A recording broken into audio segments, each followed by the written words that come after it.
And so someone tell me when we have no time and we'll stop. Oh, we have 20 minutes. Great. Great. Thank you very much. My name is Bill Robertson. I'm from the University of Texas at El Paso. And I wanted to share a quick story and then ask a question. A lot of times I ask students in the gym, like, how did you learn? What are you learning or what are you into? And recently I had a conversation with a student who was struggling in calculus who said, I finally started to figure it out using the Khan Academy. Oh. And then he asked me, are you using that in your teaching? And he challenged me in many ways about what I could do in my teaching. And we had a great conversation, but he gave kind of the same testimony here, is that he had that kind of mastery now in his learning, and he was doing much better because he could self-direct the whole time. So I just wanted to share that with you. Awesome. It is working at the Tell him to send in a video. He'll make the slide deck. Yeah. The question I had is that you have had a high mathematics emphasis. There is a real need in our education for the STEM fields to grow. Do you have plans to grow in that area in science, technology, engineering, and mathematics as well? Yes. No, so I think, and I'll even broaden it. So I think our core, so the videos are already almost, if you think of, I would say K through 14 STEM, the videos are already pretty comprehensive. There's a lot of physics, chemistry, biology, a lot of finance that came out of my background. It's actually funny when, in 2008 when the credit crisis was happening, I was like, we literally, our fund parked all our money in cash because we didn't understand what was happening. We just kept reading the Federal Reserve Act, and I would see people on news, some people with responsibility, and I would say, oh, they don't know what, they didn't read what I just read. And so I said, I should make videos explaining that too. And it was funny, I recently, well, not recently, this was during the crisis, I got a video from someone. I had made a video on mortgage-backed securities, and I won't tell you what bank this was from, but they emailed me and they said, well, I've been working in mortgage-backed securities for the past 5 years, and after your video, I finally understand what I've been doing, which is better late than never. It's a, no, but so to answer your question, yes, so STEM is, on the video side, is probably where we're already heavy weighting on all of those subjects. The exercise component right now is heavily weighted, I would say 4th grade through 11th, 12th grade math on the exercises, and we're trying to expand that as quickly as possible. One thing that we're working on as we speak, and it'll probably be launched in, I would say, the next 2 or 3 months, is we're going to start having, so the questions you guys saw were dynamically generated questions that can keep generating more and more questions about calculus and whatever else. That's not hitting a lot of the conceptual questions as well as it needs to. So we're going to start essentially embedding regular questions either during the videos, after the videos, before the videos. So one, it makes the videos themselves more engaging, but it'll also make it much easier for us to scale. So even the economics videos, the computer science videos, they're going to have interactivity to them. And I'll even broaden it one more. People say, okay, STEM, maybe you could do it this, but what about non-STEM? What about writing and whatever else? So once again, everything, there's a spectrum.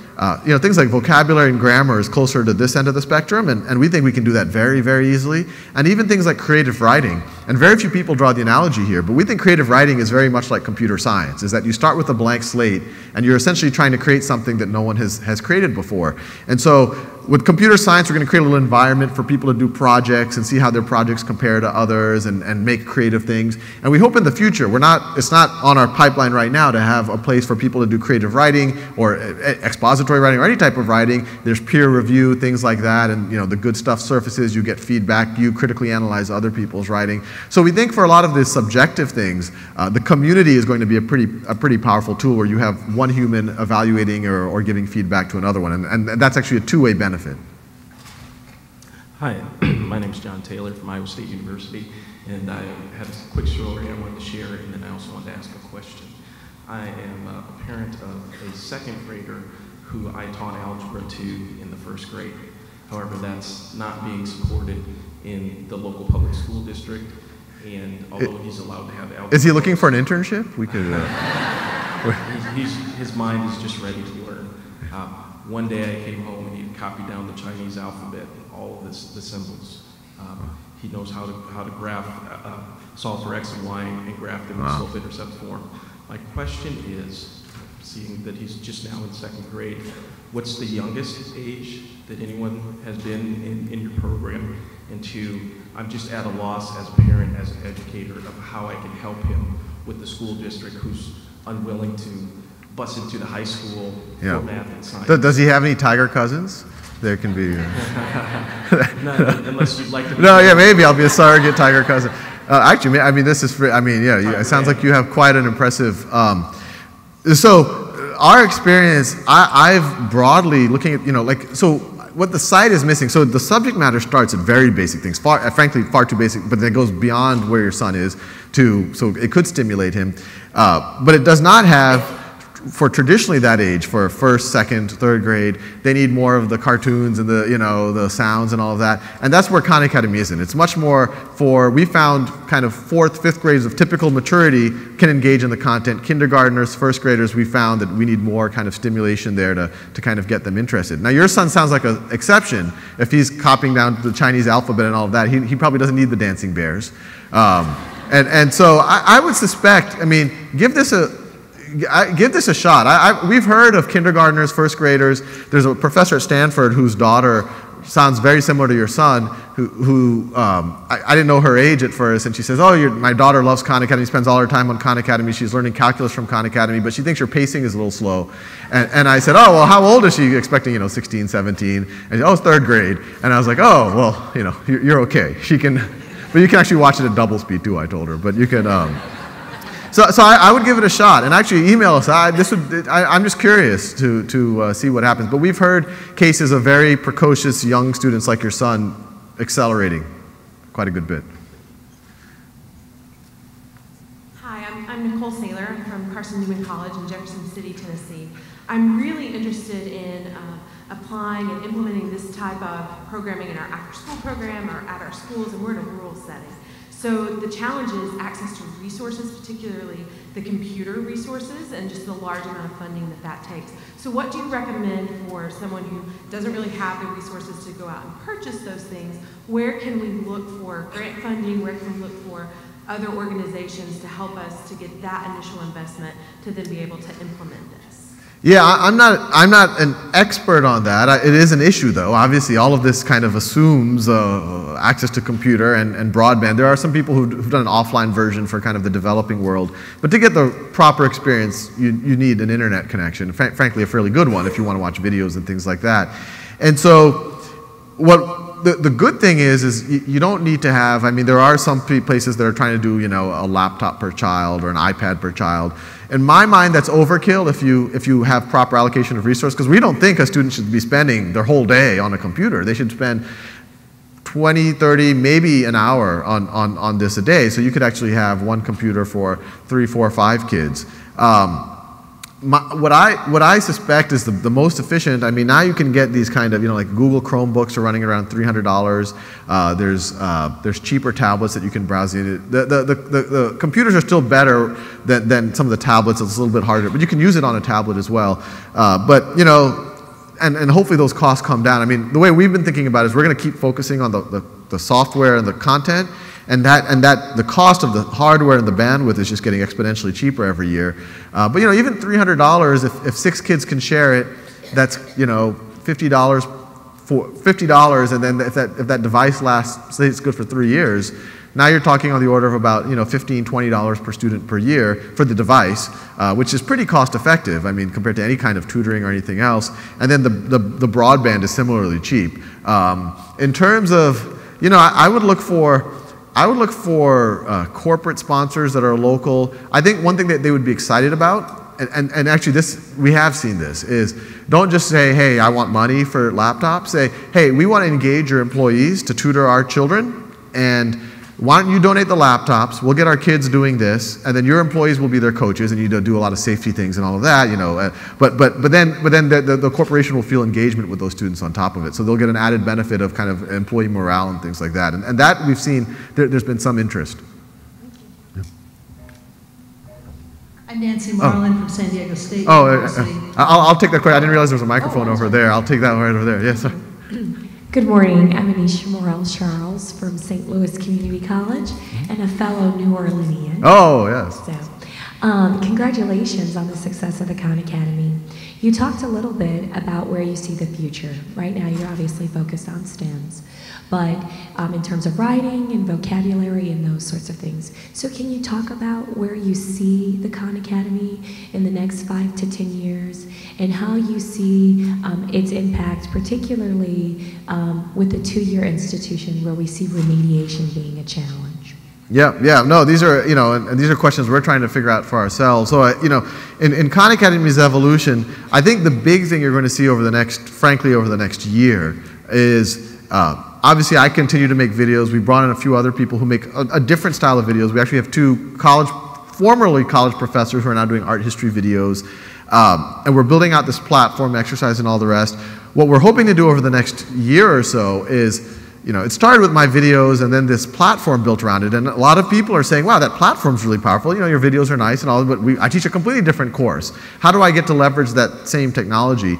And so we're hoping over the next few, we're actually starting to partner with a couple of higher education institutions, even some graduate schools, about hosting their kind of courses on Khan Academy.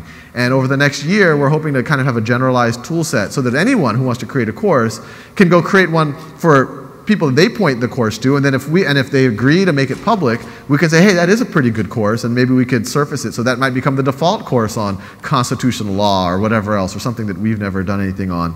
In terms of the site itself, as I mentioned, I think there's a lot more that we can do in terms of getting students to interact with each other. We have 5 million unique students a month right now. We think that number might be close to 10 million this time next year, and then keep growing from there when we surface the localized content, the Spanish, the Bengali, the Hindi, the Mandarin.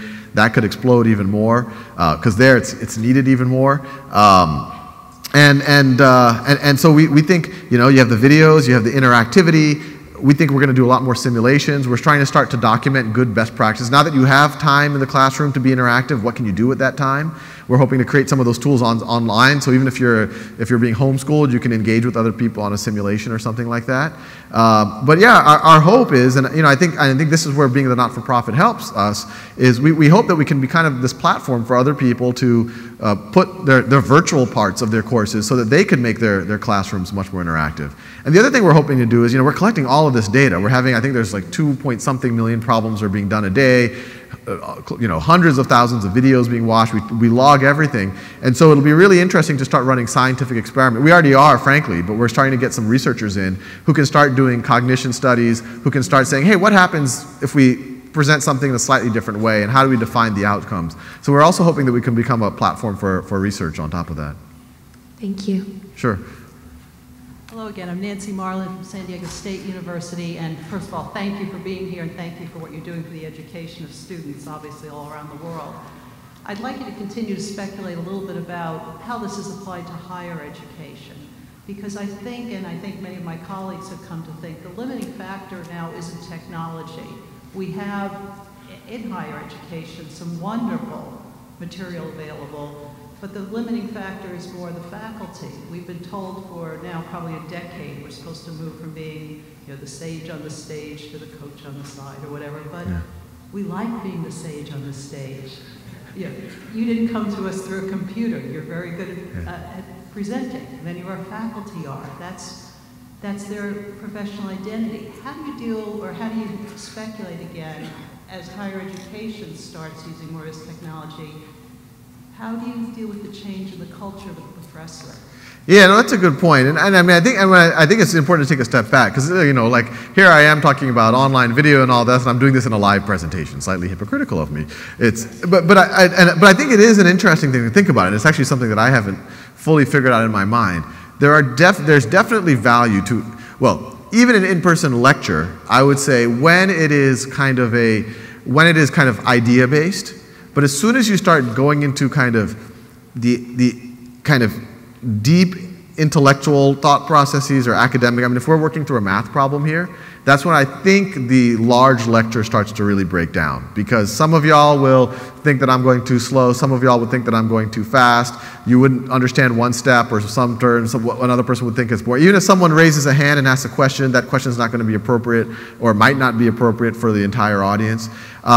So I think the lecture will be kind of these inspirational things like TED Talks, things that bring everyone together. They get a shared vision, a shared inspiration, but then the academic content, the first time you interface with it, I think will be good in these kind of intimate, you can pause, repeat videos, you can ask people questions online, they can answer your direct question, you can look at other questions that have been answered before. And I think the classroom really will turn into, hey, let's all help each other, answer each other's questions, become each other's coaches, work on this project, work on this simulation together. In terms of the mindset, I do think it is a mindset change. And there's a whole spectrum. I mean, y'all are all on college campuses. Y'all know, I mean, some professors want to do their research, and they would view. And I think, frankly, for a lot of them, they'll realize that lecturing, especially when you're doing the same lecture year after year, it's actually energy sapping also for the lecturer, as opposed to interacting with students, forming connections with them. But like anything, I mean, if someone's been doing something for a long time, and even if the other thing actually does bring them up the value chain, they are adding more value now. Yes, it is a change management thing. And it's going to happen over, I believe it's probably going to happen over time in some way, shape, or form.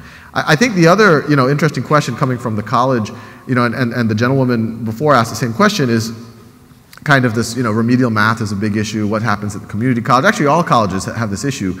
And I think what this gives us an opportunity to, and it's not just Khan Academy, I think this is just going to happen generally, is you're going to start having a decoupling between the learning experience and the credentialing experience. What's happening right now, and Frank, a lot of times students are learning things really well, but the credential they're getting isn't strong enough of a signal into the job market where they can, if a student at a community college has learned something way better than the kid at Harvard, they're still going to be overlooked on their resume and not be able to do that. And so I think you're going to start seeing micro-credentials focused on specific topics, calculus, accounting, software engineering, whatever it might be. Students can take them independently, and then what it does is it allows the schools to just say, okay, how do we optimize, how do we teach people, and frankly, there will be some students who will find it easier for them to learn other ways. They'll learn from books, they'll learn on the job, and then they won't have as high of kind of the activation energy to actually get those, especially those first few courses in, basic college algebra or whatever else. I'm the timekeeper. Maybe you can take one more quick question. Were you? So this has got to be a very really good, quick ones. So okay, this has got to be a very good one. Well, I hope you will think so. I'm John Eversole from Excelsior College in New York. We were created 40 years ago to help adults complete their degrees. And we have recently introduced a $10,000 bachelor's degree predicated upon the use of open courseware. And I want to offer you a testimonial more than ask you a question. So I want you to know that we're finding that the students, while they may be taking the needed course from Yale or Notre Dame or Carnegie Mellon, they're supplementing that, particularly in the case of the science and the mathematics, using your materials. And so we applaud you for that, and we'd like to see you do more at the upper end of the spectrum going forward, because it's helping hundreds, if not thousands, of students complete a college degree. Oh, thank you. That was a very good comment, but we still need a question. That was So maybe you have time for this, gentlemen. Okay, this is fantastic. I'm Louis Walker from Lawrence Technological University in the Detroit area, and I think this really would have a great application in higher ed as well. So two-part question. If we had faculty who wanted to put material up on, say, some of the college courses in electrical engineering or whatever, do you do that? And then I just don't understand exactly where your flow of income comes from and what your business model is. Yes. So I'll answer the first part first. So today we don't have it so that a professor someplace in the world can make a courses and put it on Khan Academy. But what I would recommend them doing is kind of start roughly the way I did.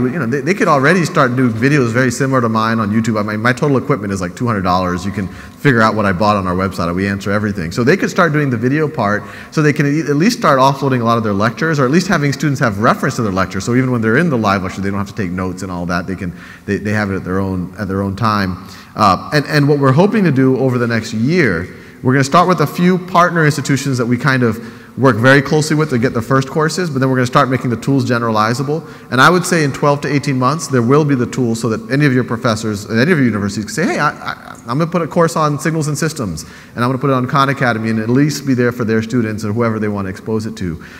In terms of the business model question, it's something that we keep introspecting about. It kind of constrains you when your mission statement is a free world-class education for anyone everywhere. You know, there's a couple of ways. Frankly, you know, Plan A is philanthropic. You know, what the pitch we make is there's actually billions of dollars given in education to try to improve things, and we are a small vapor of that right now, and we're able to reach, you know, right now on the order of tens of millions of students. It could be hundreds of millions or, you know, one day billions, who knows. So it's super high scale. On top of that, you know, even the $20 donations from the students, I mean, we haven't really done the whole NPR, you know, please donate $50 and all that, but we think that actually could do something. You know, if you know, the Mark Halberstadts of the world is like, look, it's up to you, you don't have to, but if this helped you, $10, whatever. I mean, if you have 100 million students, that adds up.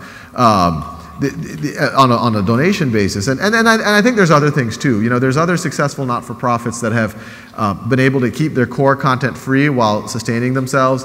You know, it's not completely analogous, but Sesame Street does quite well licensing Elmo dolls. I don't know if I would have quite the same appeal, but